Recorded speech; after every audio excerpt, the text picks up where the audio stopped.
തിരുവിതാംകൂർ ദേവസ്വം ബോർഡിന്റെ അധീനതയിലുള്ള കായംകുളം പെരുങ്ങാല കരിമുട്ടം ദേവി ക്ഷേത്രത്തിലെ 10ാം ഉദയ മഹോത്സവത്തിന് തുടക്കമായി. ഇതിന്റെ ഭാഗമായി വിവിധ ചടങ്ങുകളും പരിപാടികളും 23-ാം തീയതി വരെ നടക്കും. 10ാം ഉദയ ദിവസം കെട്ടുകാഴ്ച നടക്കും. തിരുവിതാംകൂർ ദേവസ്വം ബോർഡിന്റെ അധീനതയിലുള്ള കായംകുളം പെരുങ്ങാല കരിമുട്ടം ദേവി ക്ഷേത്രത്തിൽ 10ാം ഉദയ മഹോത്സവത്തിന് തുടക്കമായി. 23-ാം തീയതി വരെ വിവിധ ചടങ്ങുകളും പരിപാടികളും ഇതിനോടനുബന്ധിച്ച് നടക്കും. 23-ന് 10ാം ഉദയ ദിവസം 5 മണിക്ക് കെട്ടുകാഴ്ച വരവ് നടക്കും.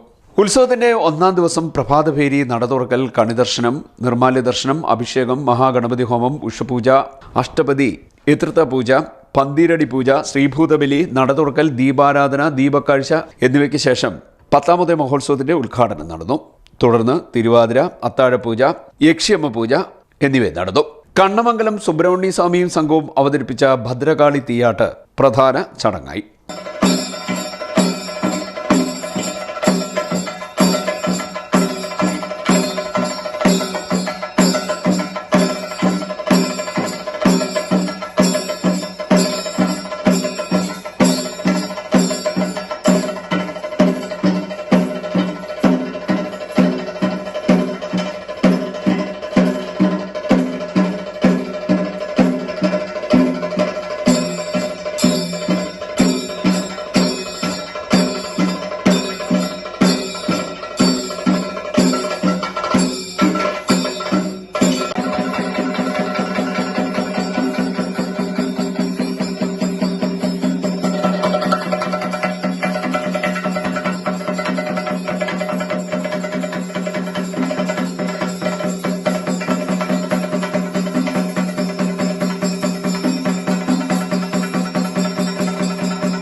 അനുഷ്ഠാനമായ തീയാട്ട് ദർശിക്കാൻ നിരവധി ഭക്തജനങ്ങൾ എത്തിയിരുന്നു.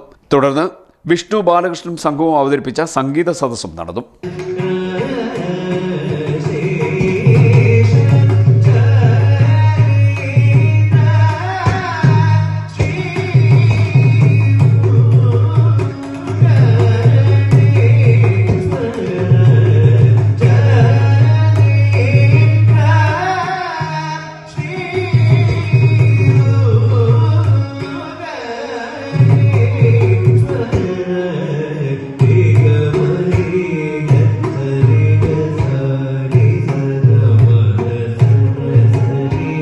ചടങ്ങുകൾക്ക് ക്ഷേത്ര ഉപദേശ സമിതി ഭാരവാഹികൾ നേതൃത്വം നൽകി.